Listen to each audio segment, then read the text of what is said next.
Georgia has been rocked by mass demonstrations in recent months due to laws limiting the activities of foreign agents, the banning of LGBTQI+ advertising, and most recently the suspension of the country's integration into the European Union.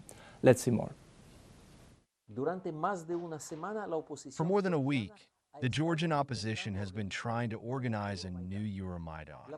The police have prevented protesters from camping in the streets and taking over the parliament, as was done in Kiev in 2014. The reason is the same.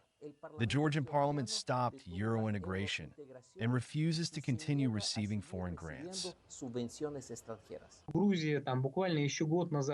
Just a year ago, Georgia was considered the most advanced and Western-loved state in the post-Soviet space, and literally in 1 year it lost everything.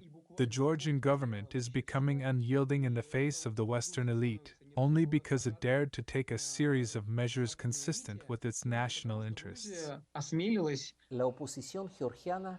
The Georgian opposition, led by President Salome Zurabishvili, a French citizen, refuses to accept the elections scheduled for December 14th, and even called on school children to take to the streets as protesters throw firecrackers, stones, and even bottles with explosives at the police in an attempt to cause bloodshed.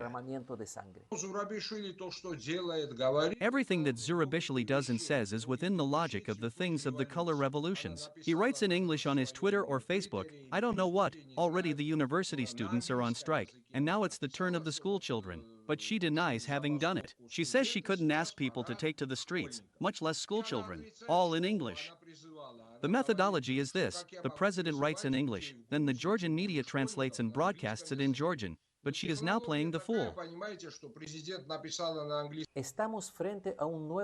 We are facing a new attempt of color revolution with a tried and tested script in different scenarios in the post-Soviet space.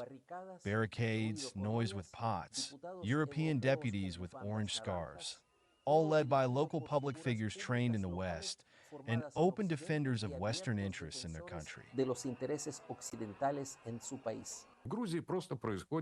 In Georgia, there is simply a color revolution going on. There, non-pro-Russian forces came to power through legal and completely democratic and legitimate procedures. They are supporters of Georgia's sovereignty. But those who are now raging against them in the streets are foreign agents who also opposed the decision to recognize foreign agents. They are degenerates, perverts, and tools of this liberal world elite who are organizing this to overthrow the lawful government of Georgia. Georgia is currently fighting for its sovereignty.